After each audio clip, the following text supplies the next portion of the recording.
सर्वात मोठी बातमी खासदार फुटीनंतर उद्धव ठाकरे यांनी आपला पहिला दौरा जाहीर केला आहे। उद्या उद्धव ठाकरे यांनी फुटलेले खासदार संजय दिना पाटील जेथून निवडून आले त्या ईशान्य मुंबई लोकसभेतून आपला दौरा सुरू करणार आहेत। उद्या सायंकाळी 6 वाजता उद्धव ठाकरे भांडूप येथील जुन्या जाणत्या शिवसेना कार्यकर्त्यांची भेट घेणार आहेत। उद्धव ठाकरे यांनी राज्यातही दौरा आयोजित केलेला आहे। बंडखोर खासदारांच्या मतदारसंघात दौरा आयोजित केला आहे। 27, 28 आणि जून 29 रोजी उद्धव ठाकरे महाराष्ट्राच्या दौऱ्यावर जाणार आहेत। या दौऱ्याची सुरुवात यवतमाळपासून सुरू होणार आहे, तर शिर्डीत या दौऱ्याचा शेवट होणार आहे। ईशान्य मुंबई, धाराशिव, परभणी, हिंगोली, वाशिम, शिर्डी या 6च्या 6 मतदारसंघात उद्धव ठाकरे दौरा करणार असून या दौऱ्यांची सुरुवात ईशान्य मुंबईपासून केली जाणार आहे। गेले त्यांचा विचार करत बसू नका, पुन्हा जोमाने काम करा, संघटना बांधणी करा अशा संदेश उद्धव ठाकरे यांनी धाराशिव येथील शिवसैनिकांना दिला आहे।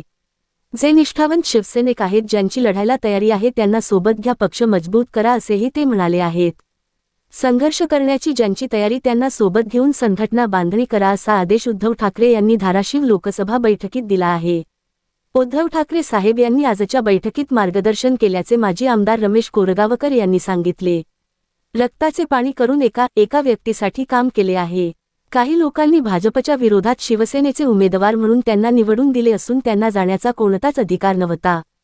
काँग्रेस जागा मागत होते, पण आम्ही खिचून घेतली, त्याचे आम्हाला काय फळ मिळाले त्याचा आम्ही निषेध केला असल्याचे कोरगावकर यांनी सांगितले।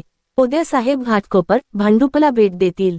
त्यांच्या आदेशाने आम्ही काम केले, पण काही खासदार फुटल्याने आता मतदारांना भेटायला ते येणार आहेत असेही ते म्हणाले।